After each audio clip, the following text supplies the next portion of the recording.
What's up guys? Welcome to Musty Yeti's Tactical HQ. Well, today's going to be a quick video showing you guys how I do my color filling. Now I know there's already a ton of videos on YouTube on how to do this already, and like most people, when I started doing my color filling, I checked out YouTube, went through several videos, and I actually tried out quite a few different methods. And through doing this, I kind of figured out what works best for me, and I really do think it's the best way to do color filling. I did start out with the Yetis on the PMag, the Gen 3s, and if I gotta warn you guys of something, once you start color filling, it's hard to stop. So I did those. I was curious if I could do the 5.56 by 45 on the other side of the magazine. And I was concerned with this because of the texture of the PMag. I was wondering if you could really get the nail polish out of that texture, and it turned out really nice. I'm surprised how good it looks. But then I moved on to the Glock 9mm magazines, and this is the real reason I started doing color filling.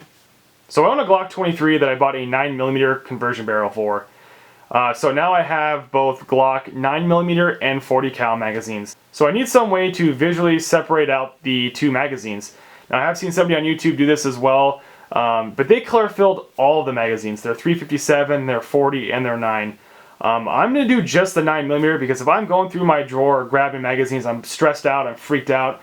I don't want to have to grab a magazine and actually read what it is. So I'm leaving my 40 cal straight black in the back, and I'm only going to do the 9mm with the white color filling. Like I said, that way when I open that drawer, if I see white, boom, I know I have my 9mm magazines. So like I said, this is kind of addicting. So I was looking for something to do, and I really wanted to test out how small engravings could be when you were trying to color fill them. So I turned to the Cobra foregrip by Spike Industries. Now guys, the engraving on this thing is insanely small. And I gave it a shot, and it turned out really well. And I really do think if you can color fill that, you can pretty much color fill anything. So like I said, there's numerous videos on how to do this already. You can use paint pens, crayons, lacquer of some kind.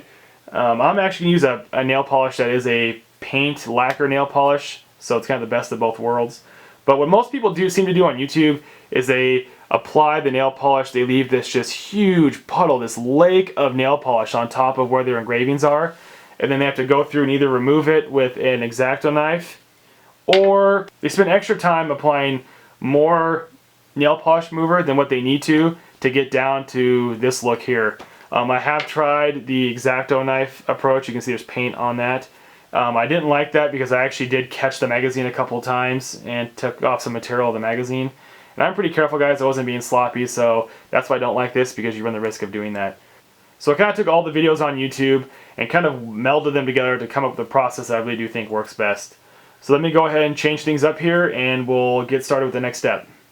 Alright guys, so here's the stuff you're going to need to do this project. You're going to need an alcohol of some kind. Now this is purely to clean the surface of your engravings to make sure there's no grease, oil, dirt, grime, whatever. You want to have that as clean as possible so that the lacquer, nail polish, crayons, whatever you guys are using has the best chance to fill in all the grooves. Along with that, I'm using nail polish. This isn't a typical nail polish. It's something I saw on YouTube. It's more of a lacquer paint nail polish. It's worked really well so far, so I'm pretty impressed with it. You're then going to remove the nail polish with the non-acetone nail polish remover. Now we do go with the non-acetone because if you guys do normal nail polish with acetone in it, you run the risk of it removing the finish off your firearm or potentially damaging the plastic of your magazines. It's just a safer bet to go with the non-acetone. Along with that, you're going to need some toothpicks. That's purely to apply the nail polish to the surface of the magazine gun, whatever you're going to do. Along with that, you're going to need a cloth of some kind. I'm just going to do standard paper towel, nothing crazy.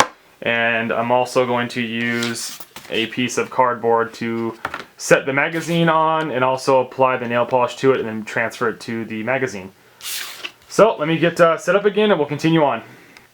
Alright, so the magazine we're going to be color filling today is just a cheap knockoff. I hope this isn't going to be too blurry. It is. It's a KCI magazine, and the reason we're doing this is because I have a bunch of these extra just laying around. I bought those during the whole magazine gun scare when you could not find Glock magazines. I believe I actually had to wait a few months to even get the cheap knockoffs. So you guys have seen the actual Glock 9mm magazines all color filled, so you know what they look like. This is a similar magazine. It doesn't have the Glock on the bottom or made in Austria, so it's not a big deal. This is just for example anyway. I have noticed the engraving on this isn't as deep or as nice as the Glock magazine, so we'll see how it turns out. But let's get going. So you're going to grab your paper towel. You're going to take your alcohol here. I don't think I need to show you how to apply alcohol to a paper towel on camera. So let's go ahead and swish it on there.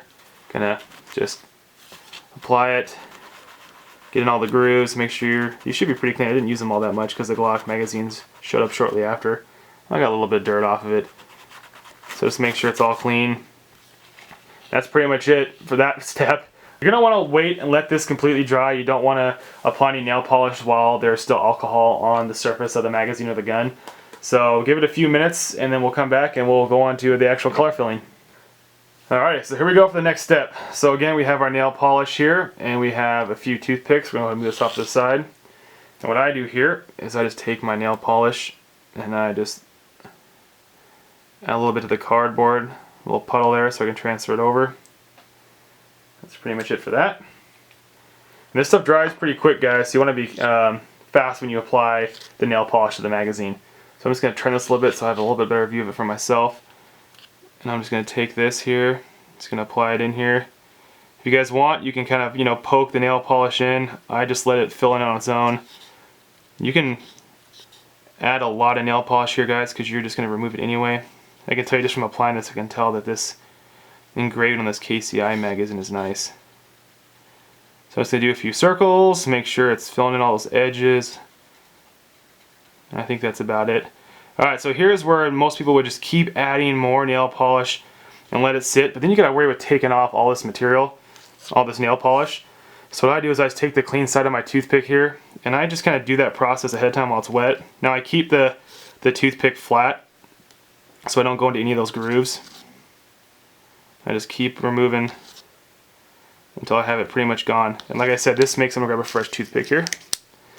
This pretty much makes the non-acetone nail polish remover part really, really easy because it's pretty much already gone. So that's pretty much it.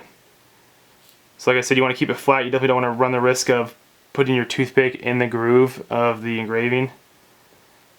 And that's it. So as you can almost already see what it's going to come out like. So that's all there is for that step. We'll let that sit for about 20 minutes or so just to be safe because we don't want to run the risk of applying the non-acetone nail polish remover and having it remove nail polish from inside those grooves. So we're going to wait 20 minutes and then we'll come back and we will continue on. Alright guys, so we're back here. It's been about a half an hour. I did some other projects, came back to it. It's not tacky at all, it's completely dry. And now we're going to do the, it's going to be blurry, but the non-acetone nail polish remover. Again, I'm just going to be using standard regular paper towels, nothing crazy here. You can use whatever you want. Again, I don't think I need to show you how to apply nail polish remover to a paper towel, but I will say that it helps if you wrap your finger around the wet spot. And we're just going to start removing material, or removing nail polish here, guys. Just remember that you want to keep rotating this, getting new spots wet, because paint will just stick to the paper towel and all you're doing is smearing paint. So we're not going to be pressing very hard here. We're just going to lightly press down and we'll see what happens. I went ahead and color filled the numbers for you on the back of this magazine. I'm not a big fan of that look, but I'm sure some of you guys want to see how that would turn out. So I went ahead and gave it a shot. I can already tell these texture-wise feel a lot different than the Glock magazines. As you can see, we're almost there already. Actually, I think we might be done. Let me take off camera, take a quick close look at it. Yep, guys, I think that's about it. So as you can see, scraping off the wet nail polish before it dries makes wiping it off much, much easier. That took all of 2 swipes and then we were done. Now it's going to be up to you guys how many coats you do. I think most people do 2 or 3. To me, 1 is enough. This looks awesome. I don't see the need to add any more coats. Give me 2 seconds, I'm going to change things up and I'll be right back. Alright guys, that's about it. That is my method on how I do my color filling. I went ahead and pulled out the Glock magazines again so you guys could see the difference between the two and also see what a magazine looks like with the numbers color filled and without. So if you guys found this video informative, I'd really appreciate it if you hit the like button down below. If you guys have any questions, comments, concerns, please leave those in the comment box below as well. As usual guys, take care, stay safe, and we'll see you next time.